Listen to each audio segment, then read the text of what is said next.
Hello everyone, welcome to my channel.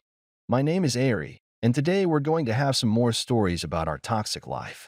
But before we start, it would be so much appreciated if you would subscribe to my channel, like the video, if you enjoy it, and maybe leave a comment down below. These simple clicks would mean a lot to the future of this channel and really reward the effort that I put in every day. And now without further ado, let's go. Today's first story. In this story, Opie discovers his wife, who claimed to be on a business trip, cheating on him at a bar through her phone's location share. He captures evidence of her kissing another man and reports her erratic driving, resulting in her arrest for DUI. She later reveals the business trip was a lie and asks him to bail her out, but he decides to serve her divorce papers instead. Despite her attempts to salvage the relationship, the other man rejects her. The man is relieved about not raising a potential illegitimate child and feels vindicated by the turn of events. Now let's get into the story. My wife, 34, and I, 32, have been together for 8 years. When she told me about the business trip she was planning on taking, I thought it was a little odd because she worked as a bank teller. But she actually showed me a company email she got explaining that all employees were to receive paid training over the course of one weekend in Tennessee. What she forgot to do, though, was turn off location share on her phone, which led me to discover that she was actually at a bar. So you can imagine how surprised I was to see her at the bar sitting with another man. I watched them drink a lot over the course of 3 hours. From the opposite side of the restaurant, I told my closest friend that I saw my wife was there, even though she was supposed to be on a business trip. He was shocked and asked me what I was going to do. I decided to start filming. I was super upset when I caught a kiss on video.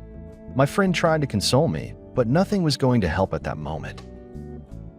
Eventually, they left and I followed them at a distance. My wife got in the driver's seat of the man's car, leaving hers at the bar. I didn't like this at all. It was super unsettling. As I watched her drive, she had trouble staying on the road. I decided to call the cops on her and gave them the license plate of the man's car. I followed them from a distance of about half a mile on the highway before a cop found them. She was swerving pretty badly, even more than when I called them. I then saw her get pulled over before going around them. I was so pleased with what I knew. At this point, my wife had some consequences too. I then drove off to a secluded area and sat there thinking about what happened until I got a phone call. It was my wife calling from the police station. She asked me to bear with her while she told me one hell of a story. She said her business trip was canceled, so she went to the bar with her friends before coming home. She said her car was left at the bar because her friend was driving her home. That's when she stopped, realizing she made a mistake. In her story, she was being charged with and needed me to bail her out. But she just accidentally told me her friend was driving her home. If that was the case, she wouldn't be charged with a DUI. Besides that, she probably knew I was going to ask who her friend was. In her absolute frustration, she hung up on me. I didn't even get a chance to ask her anything. I found out later that she called her dad before calling me back. Apparently, she got lots of phone calls from jail. The only reason she called me back was because her dad refused to bail her out. She said she had to tell me the truth, but hoped I would hear her out and be understanding. She said she was driving her friend home when she got pulled over and arrested for a DUI. After my initial freakout over the news, I asked her who her friend was and how she planned to get home if her friend was too drunk to drive. She said she was going to spend time there, maybe sleep over while she suffered up. Okay, but who was her friend? She only gave me the name of Sarah. She said she didn't know her last name. How silly. I warned her that if I was going to bail her out, I was going to ask the police who she was with when she was arrested. This stunned her, and she probably wondered if the police would tell me that information. At this point, she was in a corner, so she agreed and begged me to come get her. I said I would, but didn't. I called her company to speak with her boss. I asked if they canceled an employee training seminar scheduled for this weekend in Tennessee, but she had no idea what I was talking about. I thanked her for her time, but before I got off the phone, I let her know that my wife was being charged with a DUI and served divorce papers. So she probably wouldn't be into work for a while. She would have a lot to explain to her boss and coworkers. If she wasn't fired, I couldn't bail her out.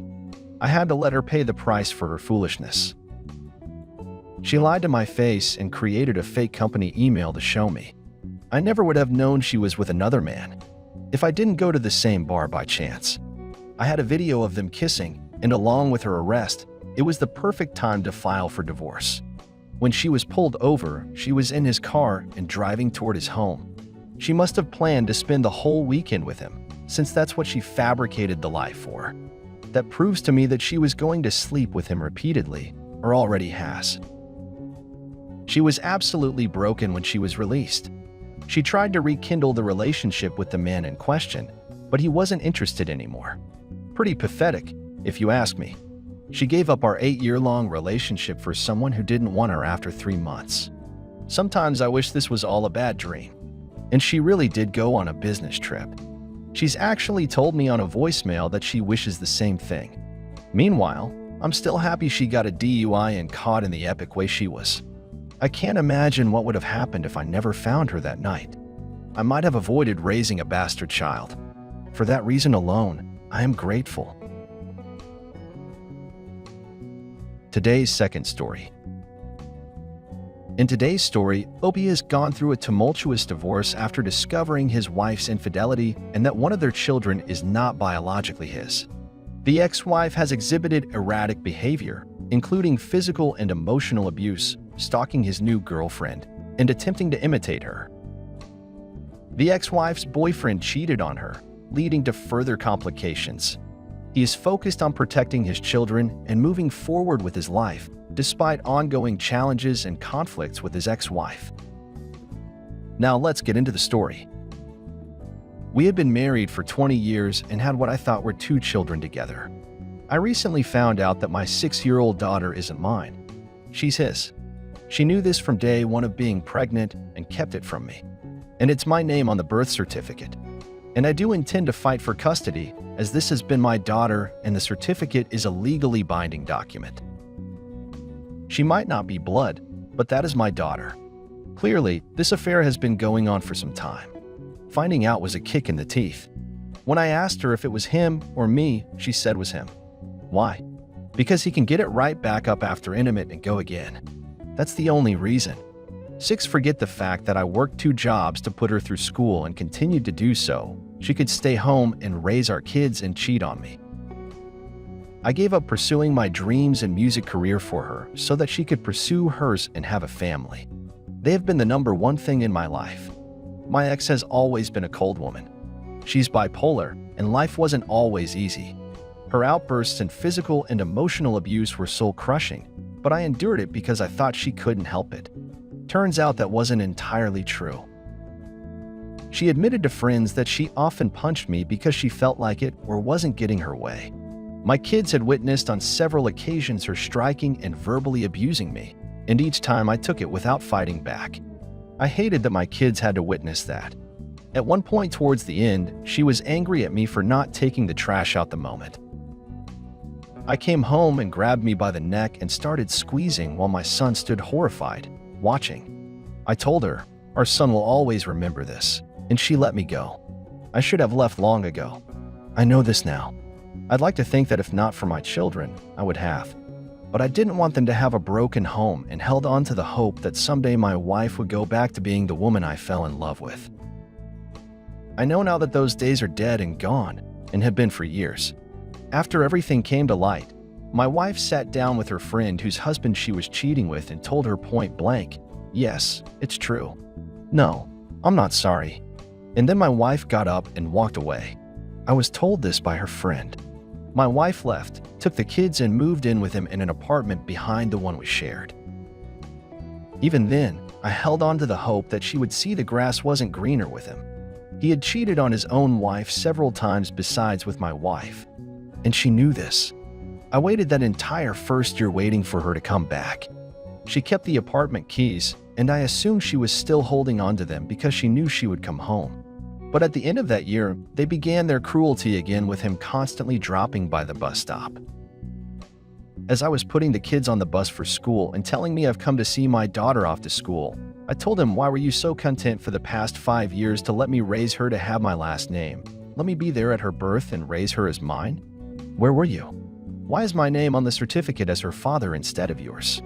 That almost earned me a punch to the face. And it didn't earn me a drunken visit by the both of them at the end of the night because he showed up to fight my ex, then decided to make everything public. She went on Facebook and bragged about her new boyfriend. Our friends were shocked and reached out to me and his wife about it. I made sure to all the screenshots I could. She didn't seem to care about the hole she had dug for herself with our upcoming divorce. Then again, why should she? I already got her with the paternity test. In the end, I became self-destructive. I kept wondering what could I have done differently or better. She blamed me for not being around. But if I wasn't working 2 jobs, how could we have survived?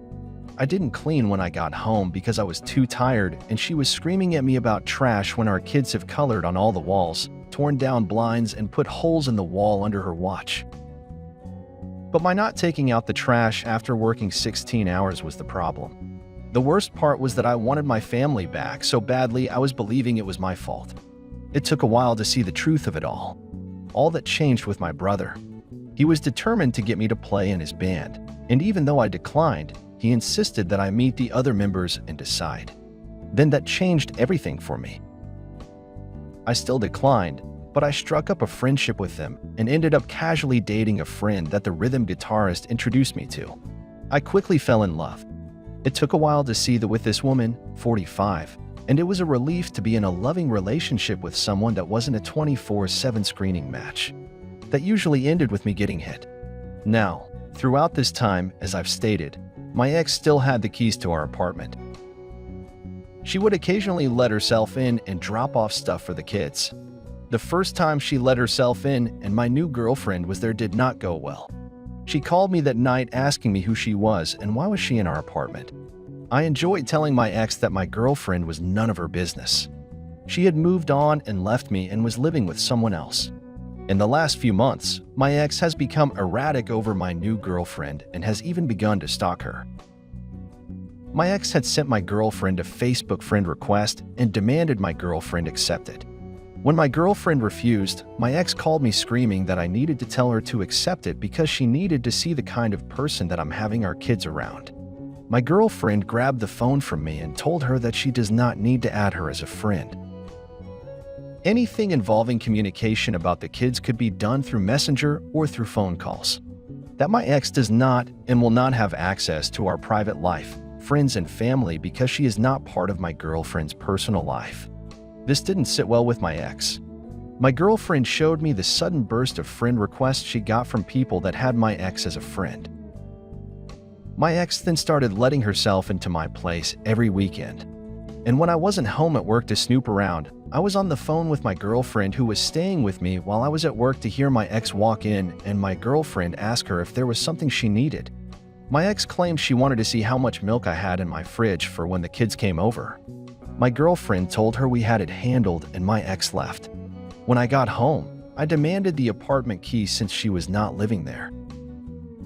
She then took my son's keys and made copies for herself. When my lease was up, my girlfriend asked me to move in with her so that we could distance ourselves from my ex. My ex did everything she could to hinder this, calling the police and telling them I was leaving with her belongings. And when asked what was hers, she couldn't name anything in my place that was left that was hers. Now we get the kids every other weekend, and I was told by my children that they are not allowed to talk about what they did with me because she doesn't want to hear it. That didn't last long. Now she pumps my kids for all the information she can get. I'm sure it's jealousy. We live on the beach. My girlfriend is very well off, and when we get the kids, we take a short walk to the boardwalk to ride rides, let them play on the beach or visit the aquarium. If they return home with prizes, my ex throws them away. Now, the issue with my ex was the last few times she dropped off my kids. I noticed she now dresses and looks very similar to my girlfriend. She dyed her hair and cut it to match her. Whatever we do with the kids, my ex runs out the following week and tries to do the same thing with them. If we go to the beach, she takes them to the beach. If we go to the zoo, she takes them to the zoo. If she finds out what we had with them for dinner, she has to make the same thing and demands our kids to tell her whose they liked more. Last week my son asked to live with us because he said my ex was crazy. You better believe I'm using all this in court. Just when I didn't think things could get any crazier with her the other night, she started sending me nudes. My girlfriend was sitting next to me when they started coming in, and I immediately got too offensive and told her I didn't ask for them and that my ex and I aren't talking like that. I offered her my phone to go through to see for myself. My girlfriend looked at the pictures and asked for my ex's number so she could text my ex her own nudes back so that she could show her how it's done. I called my ex and asked her what the hell she was doing. I told her that my girlfriend was sitting next to me and saw the messages and is pissed. My ex tried saying she meant to send them to someone else. My girlfriend said to her that my name was on one end of the alphabet while her boyfriend was on the other. Then she asked her who's the new guy, since it was meant for someone else. My ex hung up. I really don't know what game my ex is playing. This is all just crazy to me. Update. Just an update, but I have to shake my head at this Saturday night. I received an angry text from my ex saying that she hopes I'm happy that I won.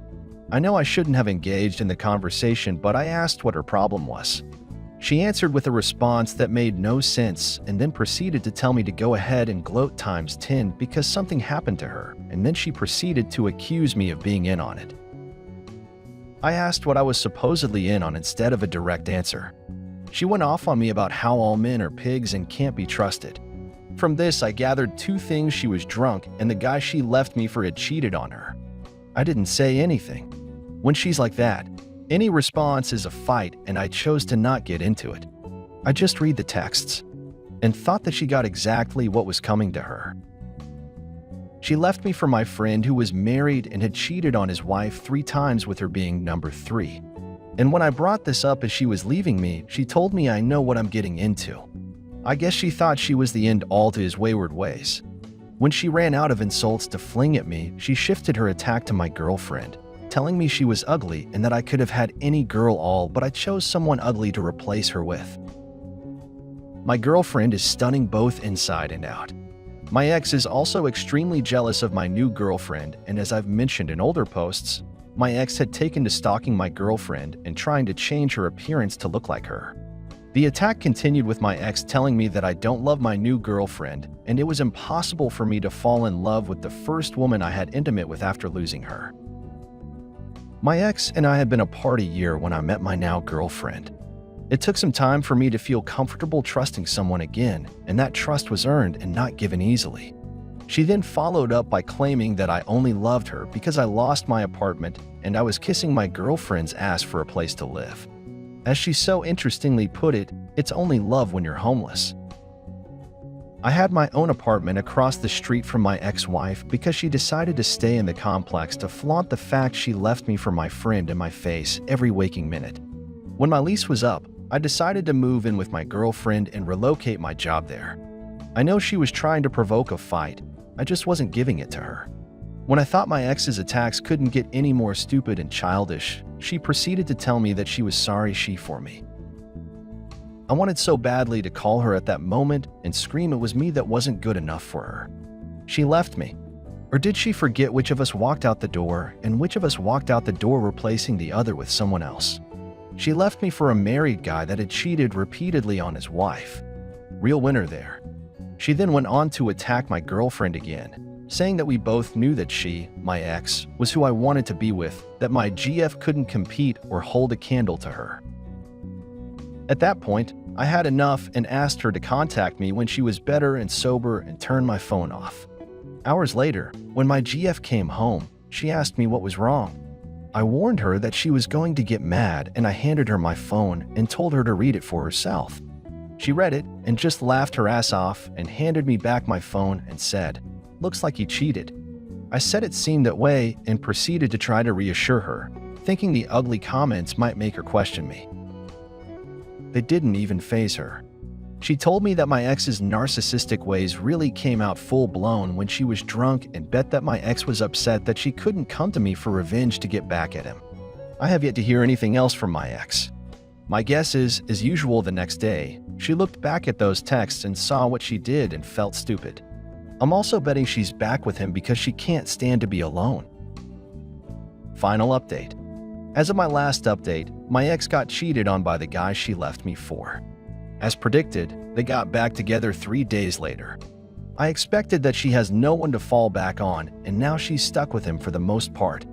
Ever since that last incident, I haven't heard anything from her outside signing a few documents for our divorce and communications about the kids, and I'm thankful for that. But I know it won't last before she gets drunk and I get sent another drunk and you're the ultimate jerk-off rant. Halloween. My band was asked to perform at an event one of my friends sets up every year. I've been doing it for a few years, and it's a tradition my ex used to attend with me. She didn't last year because that's the year I found out that she was sleeping with my best friend and that my now 6-year-old daughter was actually his. She wasn't invited, but she showed up anyway with her boyfriend whom she left me for and who cheated on her and my kids. I was furious. Kids are not welcomed at these parties as they are adults only, and she knows this. I strongly believe that she showed up with him in an attempt to get me thrown out. Security kept telling her she couldn't come in, and she stood there fighting, saying that the kids wanted to see their father play. I've got security telling me that I need to get them out of there, and her screaming at me that I'm putting a party over my kids. My friend who was throwing the party came down and told her she could stay and watch me do 2 songs, but then she would have to leave, and if she refused, he would call the police. I told my friend not to cater to her, and he told me he was only doing it for my kids. It wasn't a good night. I was on stage, and I wasn't privy to what was happening around the party, but I was clued in on it when I went between sets. Some of what I found out was that my ex tried clashing with my girlfriend, and that didn't end well for her. My GF put her in her place and called her out on using her kids to play games. This was witnessed by many people, and when I walked off stage, I had several people telling me and pointing to where they were. When I got there, whatever fight there had been was over, and my ex was staring daggers at my GF from far across the room. My daughter humiliated my ex by loudly telling everyone there that she has 2 daddies, me and her mommy's boyfriend, who was actually her real daddy. That further humiliated my ex as she said, "Thanks for making me sound like trash." And she ended up leaving after that. But my son refused to go with her and fought to stay with me. My ex had her BF find my GF to ask if we could keep him, and she agreed and worked it out with my friend to keep my son glued to her side for the rest of the party. We took him home the following night. My nerves were shot to hell the whole night. I must have apologized to my friend GF and son 1,000 times that night for putting them all in the middle of it. I messed up every song because I kept searching the crowd to see where they were and what was happening, worrying that a physical fight would break out between them. I didn't know until after I was off stage that she had taken off and left my son behind. When I took my son home the next night, she made it a point to not be there. I was told by her boyfriend that she knew I was coming to drop my son off, and she wanted to avoid a confrontation about what had happened. He apologized to me about it all and tried talking to me about her and how she's been acting. I told him I wasn't getting into it with him, and I left. I get a phone call later that night from my son that they were fighting badly over me. Her boyfriend got tired of the crap she's been pulling and accused her of not being over me. He apparently asked her what it was that bothered her most that I moved on and she couldn't crawl back to me. Or was it that if she hadn't left me what she did for him, I would have eventually left her for my GF? According to my son, that was what started it. I could hear them screaming in the background and asked him if he needed me to come to get him. He told me no. I talked to him until it died down. So that's just what's going on with me right now. Still going through the divorce, still moving forward. I just no longer look back at what I lost. I just need to get my kids out of there. And yes, I'm still fighting to do that.